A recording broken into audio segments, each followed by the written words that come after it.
I still remember the exact moment I met Jason Reeves. It was move-in day at Westbridge University, an elite tech college in California where I had clawed my way in on a full-ride scholarship. I was nervous, excited, and honestly, a little out of my depth. I came from a modest background. My mom was a nurse, and my dad worked in maintenance at a local factory. Tech was my escape route. My dream. Jason, on the other hand, looked like he belonged on the cover of some glossy brochure.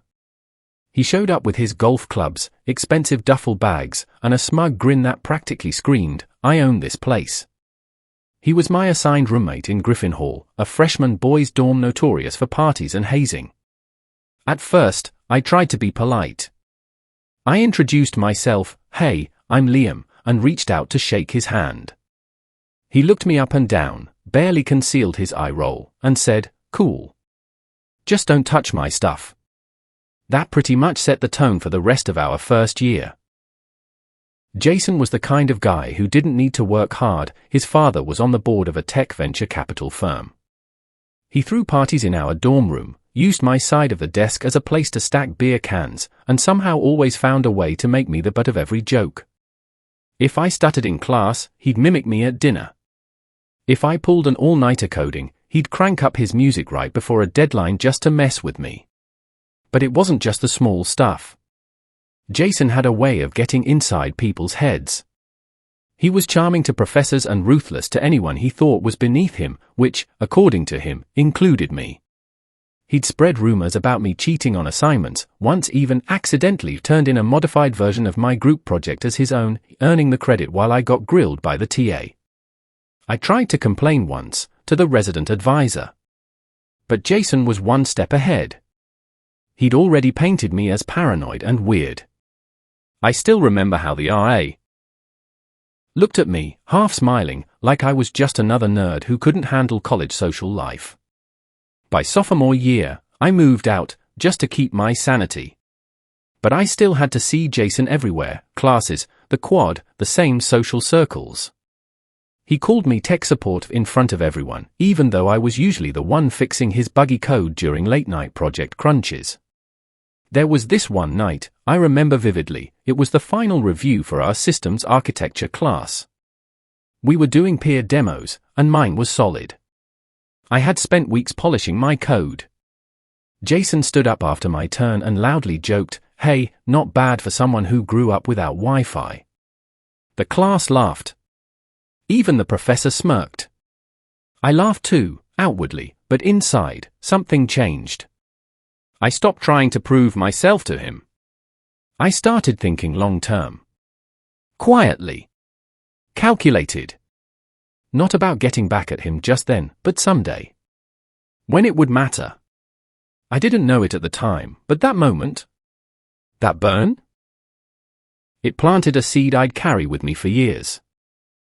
Years later, when I saw his name pop up on my company's new hire list, I didn't feel rage. I felt clarity. But that part of the story, we'll get to that. Graduated from Westbridge, I made a silent promise to myself, never let anyone like Jason have that kind of power over me again. I wasn't flashy. I didn't come from money. But I had something he didn't. I knew how to build things, real things, with code, with grit, with vision. I landed my first job at Codefront Solutions, a mid-sized but fast-growing tech firm in San Diego. It wasn't glamorous. I started off as a junior back-end developer, buried under bug tickets and feature requests no one else wanted. But I didn't care. Every line of code I wrote was another brick in the life I was building. While others were clocking out at 5, I was staying late, learning infrastructure, debugging legacy systems no one wanted to touch. Within 2 years, I had become the go-to guy for impossible fixes. By the 3rd year, I was leading a small team, working directly under the CTO, Valeria, a brilliant woman who valued execution over ego. She saw something in me. Gave me chances that most people have to fight years for. At the same time, I started earning a reputation, quiet, reliable, scary smart. I didn't network in the traditional sense. I wasn't the guy schmoozing at happy hours. But when a project was on fire, people knew to call me. Outside of work, I kept my circle tight. Still introverted, still focused. I didn't forget what college had taught me: charm can mask a lack of substance. And people like Jason? They floated their way up on connections and charisma. But when things got real, when systems broke, when launches failed, people like him collapsed. It was around year 5 when Stratagem Labs made an offer. Stratagem wasn't just another tech company, it was the place. A global player in AI-integrated logistics, with military and commercial clients, deep pockets, and some of the best talent in the field. The kind of place Jason probably dreamed of working at. They wanted me as a principal systems architect. The role came with a team of 15, cross-departmental influence, and direct collaboration with product leads. It was a big jump, and I took it.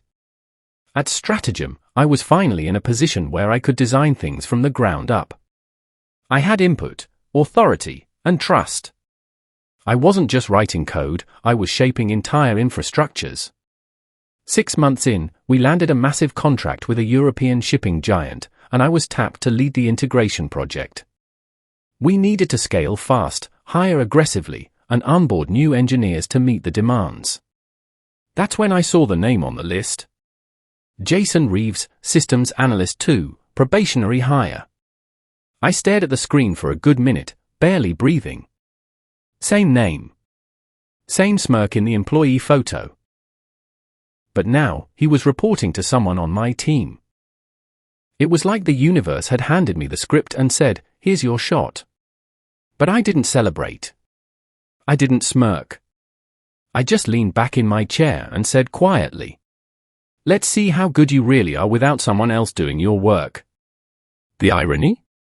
Jason probably didn't even remember half of what he did back in college. People like him rarely do. But I remembered. Every slight. Every humiliation. And now, I had the power, and the patience, to wait for the perfect moment. And believe me, it was coming. Jason walked into the Stratagem Labs San Diego office like he owned the place, just like he did back at Westbridge. Hair slicked back, wearing a designer blazer, flashing that smug, too white smile. He shook hands loudly, cracked jokes in meetings he barely understood, and talked about vision like he had ever followed through on a real project in his life. But this time, it was different. This time, I wasn't some broke scholarship kid sharing a dorm room. I was in the room where decisions were made. The funny thing is, Jason didn't even recognize me. Not at first. He joined under a different team lead, Claire, who reported to me. I kept my distance, observed from a level above.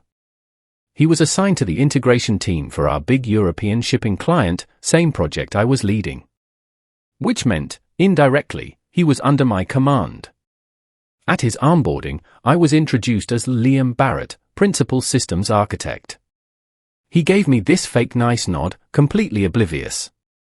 The name didn't click for him. And I didn't remind him. Why would I? I wanted to see how long it would take for the past to catch up with him. The first few weeks, I watched him from afar. He was already slipping. Showing up late to sprint meetings. Pushing incomplete pull requests. Asking junior devs to cover for him on documentation.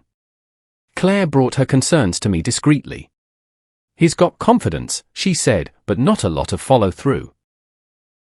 Honestly, I don't think he understands half the code base yet. I just nodded. Let's give him enough rope to climb, I told her. Or hang himself with. But I didn't say that part out loud. Then, in week 4, it happened. Jason submitted a module with recycled logic from one of our archived projects, stuff we had deprecated for a reason. It caused a cascade of integration failures during a major test run with our overseas partners. We lost 72 hours of progress. The client was pissed. The engineering team was scrambling.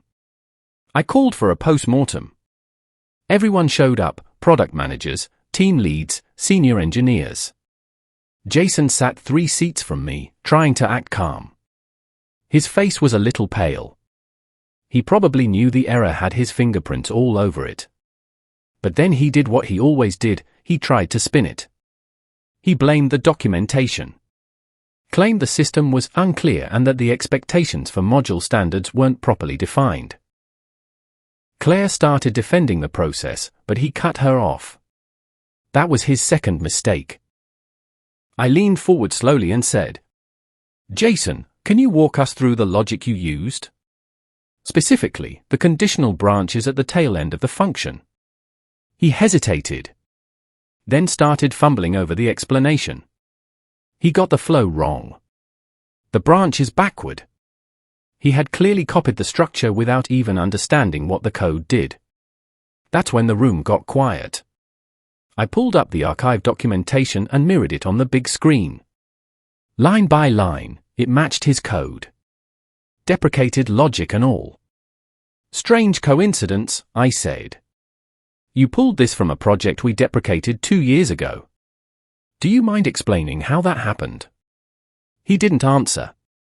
He just sat there, red-faced, looking around for someone, anyone, to back him up. But this wasn't college. There were no drunk frat bros here.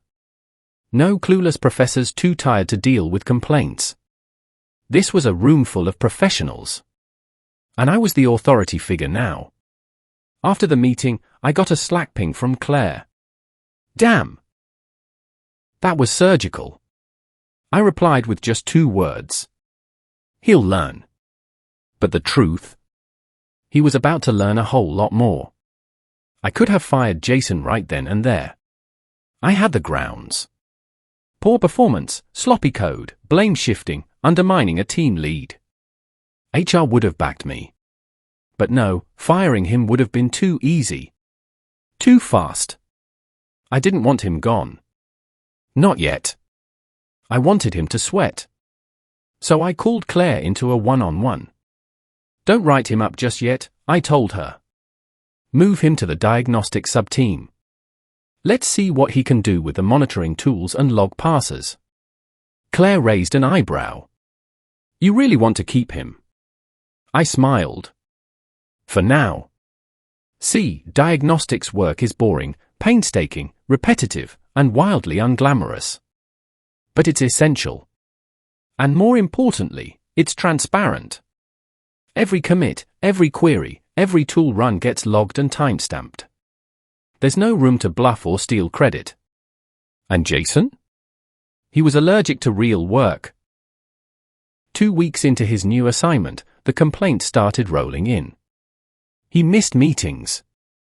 Delayed reports. He filed incomplete bug traces and failed to follow the escalation protocols. Worse, he started pawning off parts of his workload to junior devs, people who looked up to him just enough not to question it. So I gave them a nudge. I invited the junior team members to a best practices session and casually reviewed a few logs, including ones Jason had taken credit for. That's when the eyes started widening. They realized what was happening. Slowly, the tide started to turn. Meanwhile, I began compiling a dossier, not just to take him down, but to make it undeniable. Email trails. Slack messages. GitHub commits. Screenshots of code similarities. Feedback from junior engineers. I even had timestamps showing him logging off during core hours and logging back in late at night, changing commit author names to mask his activity.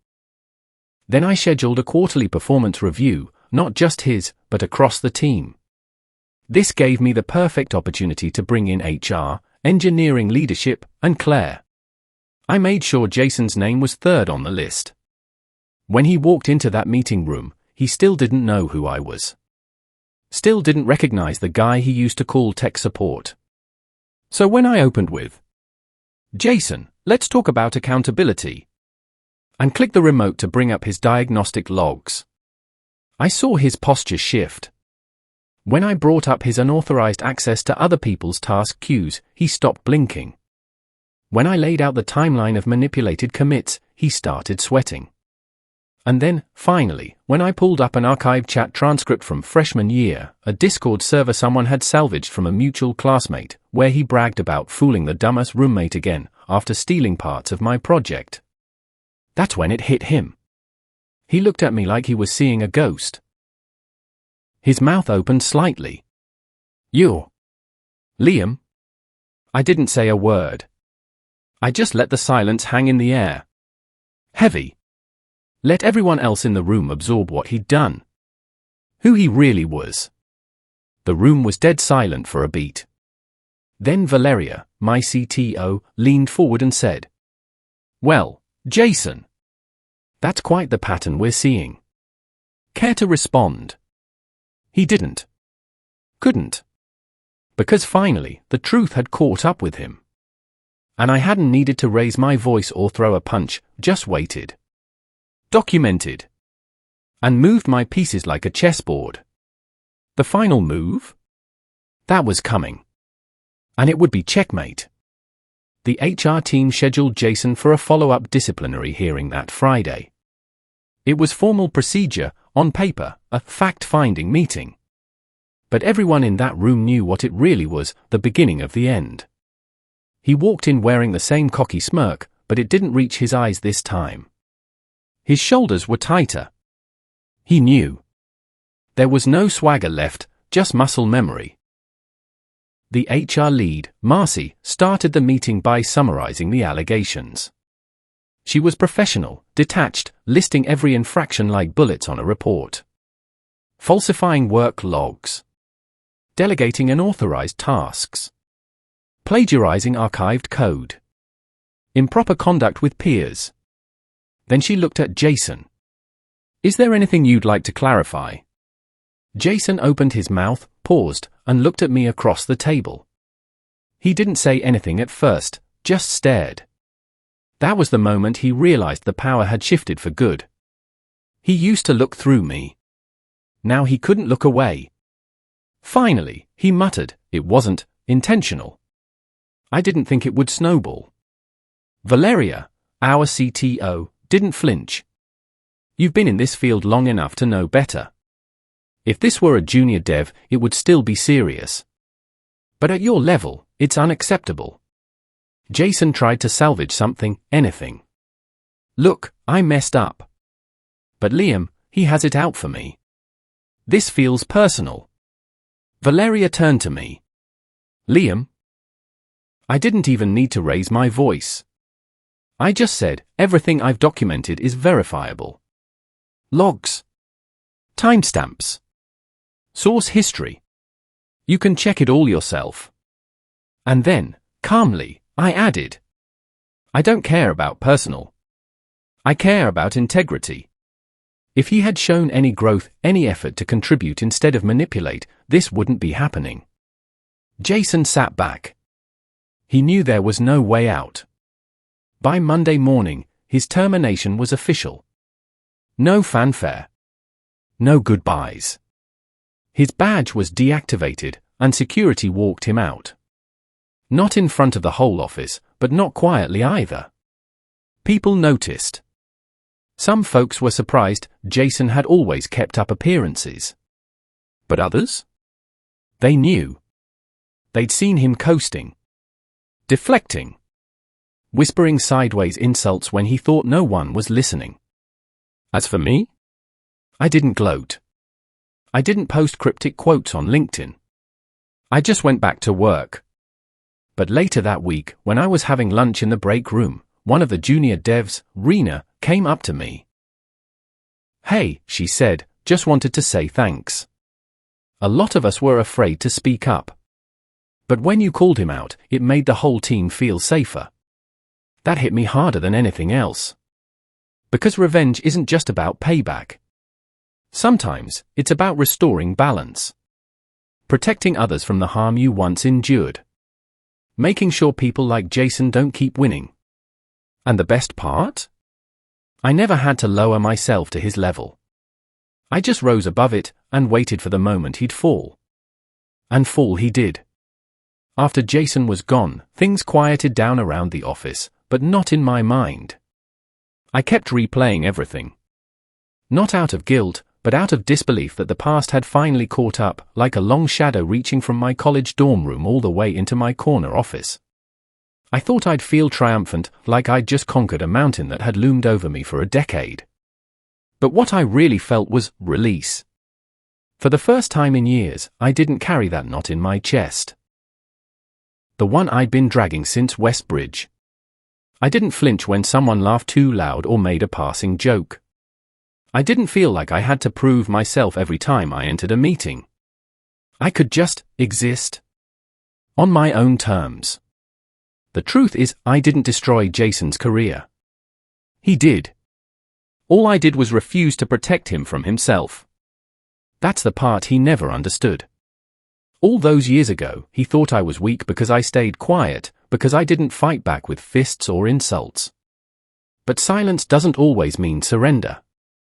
Sometimes, it means patience, strategy, discipline. And in the end, that's what made the difference. What I learned is that revenge doesn't always come with fireworks and a dramatic showdown.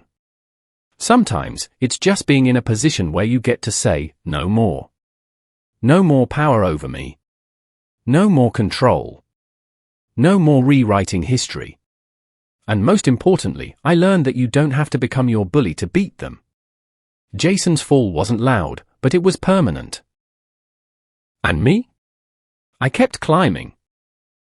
Now, when I mentor young developers, especially the quiet ones, the anxious ones, the ones who doubt their place in the room, I see glimpses of who I used to be. And I remind them. You don't need to shout to be strong. You don't need to retaliate to win. You just need to stay true, stay smart, and stay standing. Because karma isn't just cosmic. Sometimes, it wears a badge with your name on it.